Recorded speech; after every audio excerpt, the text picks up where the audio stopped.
প্রায় 5 কোটি টাকার নেশা জাতীয় ইয়াবা ট্যাবলেট সহ 3 জন পুলিশের জালে। একদিকে নেশার বারবারন্ত, অন্যদিকে পুলিশের সক্রিয় পদক্ষেপ। একের পর এক নেশা জাতীয় দ্রব্য পুলিশের হাতে ধরা পড়ছে এবং নেশা কারবারিরা এনডিপিএস মামলায় কারাগারে যাচ্ছে। তবুও নেশা কারবারিদের বিন্দুমাত্র ভ্রুক্ষেপ নেই। পুলিশ এবং শাস্তির ভয়ে গোপন সূত্রের ভিত্তিতে আবারও বাগবাসা থানার পুলিশের সাফল্য আসে। ঘটনায় জানা যায়, রবিবার বাগবাসা থানার পুলিশের গোপন সূত্রের ভিত্তিতে খবর আসে যে আসামের দিক থেকে একটি নাম্বারবিহীন বলেরো গাড়ি আসছে। সেই গোপন সূত্রের উপর ভিত্তি করে বাগবাসা থানার ওসি গাড়িটিকে আটক করে। গাড়ির মধ্যে 3 জন ছিল। তারা হলো আব্দুল মতা, তার বাড়ি আসামের করিমগঞ্জ জেলার রানী গ্রামে, বোরহান উদ্দিন তার বাড়ি আসামের করিমগঞ্জ জেলার রাতাবাড়িতে এবং জনাব আলী তার বাড়িও আসামের করিমগঞ্জ জেলার রানী গ্রামে। পুলিশের জিজ্ঞাসাবাদে তারা তাদের সাথে মাদক নেশা জাতীয় দ্রব্য রয়েছে বলে স্বীকার করে। তাদের কাছ থেকে মোট 55,000 ইয়াবা ট্যাবলেট উদ্ধার হয়। এই ট্যাবলেটগুলি একবার খেলে 3 দিন পর্যন্ত নেশা থাকে বলে জানান উত্তর জেলা পুলিশ সুপার ভানুপদ চক্রবর্তী। এবং এই ট্যাবলেটগুলি ব্যবহার করে অসামাজিক কাজ করা হয় বলে প্রচুর প্রমাণ রয়েছে। এগুলি খোলা বাজারে পাওয়া যায় না। মায়ানমার থেকে ট্যাবলেটগুলি আসে এবং এগুলি কালো বাজারের মূল্য প্রায় 5 কোটি টাকা বলে পুলিশ সুপার জানান। তাদেরকে বাগবাসা থানায় গ্রেপ্তার করে রাখা হয়েছে এবং নির্দিষ্ট ধারায় মামলা নিয়ে তদন্ত শুরু হয়েছে। Bureau Report, Planet Tripura News.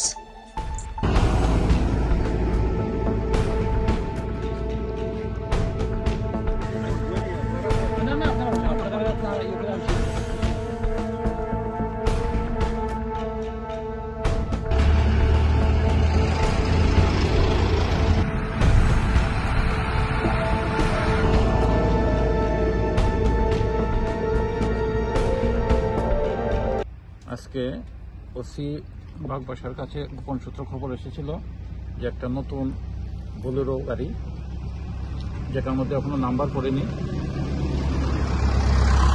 সেই গাড়িতে করে আসামের দিকের থেকে নিষিদ্ধ মাদকদ্রব্য আসছে। এই খবর উপর ভিত্তি করে ওসি বাগবাসা আউটপোস্ট গাড়িটাকে ডিটেইন করেছে। গাড়ির মধ্যে 3 জন প্যাসেঞ্জার ছিলেন, ড্রাইভার সহকারে। তারা স্বীকার করেছে গাড়ির মধ্যে নিষিদ্ধ মাদক আছে। অ্যাকর্ডিংলি এখানে এক্সিকিউটিভ ম্যাজিস্ট্রেট এবং এলাকার বিশিষ্ট 2 জন শিক্ষকের সামনে মালগুলিকে এখানে সিজ করা হয়েছে। যে মালগুলি পাওয়া গেছে এগুলিকে আমরা বলি ইয়াবা ট্যাবলেট। এই ইয়াবা ট্যাবলেট নিষিদ্ধ মাদক, ভীষণ মারাত্মক মাদক দ্রব্য। একটা ট্যাবলেট খেলে 3 দিন পর্যন্ত এটা নেশা থাকে এবং অপরাধ করতে এই মাদকটা খুব বেশি পরিমাণে ইউজ হয়। টোটাল মাল পাওয়া গেছে 55,000। ওপেন মার্কেটে এই মালগুলি বিক্রি হয় না, এই মালগুলি মায়ানমারে তৈরি হয়। দাম হবে প্রায় 5 কোটি টাকার মতো। তো বাগবাসাতে একটা কেস হয়েছে, এরা 3 জন অ্যারেস্ট হয়েছে, গাড়িটাকে সিজ করা হয়েছে, ইনভেস্টিগেশন চলছে। স্যার, যাদেরকে আটক করা হয়েছে তাদের নাম আব্দুল লতা, তার বাড়ি রানীগ্রাম করিমগঞ্জ, বুরহান উদ্দিন তার বাড়ি রাতাবাড়ি করিমগঞ্জ, জনাব আলী রানীগ্রাম করিমগঞ্জ। 3 জনের বাড়ি আসাম। আর গাড়িটা হলো বুরহান উদ্দিনের। গাড়িটা কোথা থেকে কোথায় যাচ্ছিল স্যার? এটা আসামের দিকে আসছিল, আগরতলার দিকে যাচ্ছিল।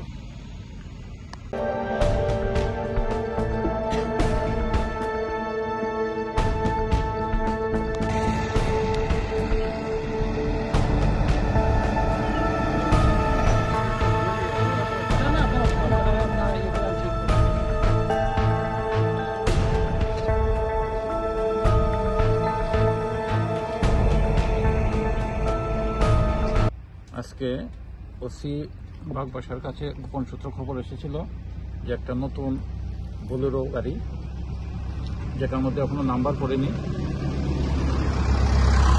সেই গাড়িতে করে আসামের দিকের থেকে নিষিদ্ধ মাদকদ্রব্য আসছে। এই খবর উপর ভিত্তি করে ওসি বাগবাসা আউটপোস্ট গাড়িটাকে ডিটেইন করেছে। গাড়ির মধ্যে 3 জন প্যাসেঞ্জার ছিলেন, ড্রাইভার সহকারে। তারা স্বীকার করেছে গাড়ির মধ্যে নিষিদ্ধ মাদক আছে। অ্যাকর্ডিংলি এখানে এক্সিকিউটিভ ম্যাজিস্ট্রেট এবং এলাকার বিশিষ্ট 2 জন শিক্ষকের সামনে মালগুলিকে এখানে সিজ করা হয়েছে।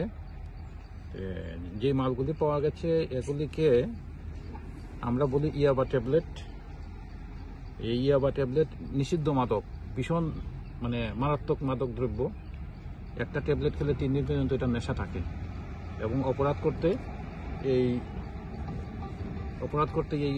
মাদকটা খুব বেশি পরিমাণে ইউজ হয়। টোটাল মাল পাওয়া গেছে 55,000। ওপেন মার্কেটে এই মালগুলি বিক্রি হয় না, এই মালগুলি মায়ানমারে তৈরি হয়। দাম হবে প্রায় 5 কোটি টাকার মতো।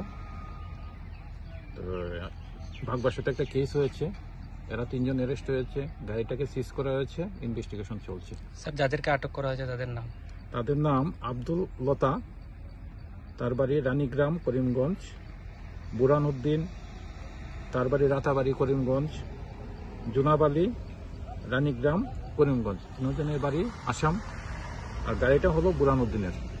গাড়িটা কোথা থেকে কোথায় যাচ্ছিল স্যার? এটা আসামের দিকে আসছিল, আগরতলার দিকে যাচ্ছিল।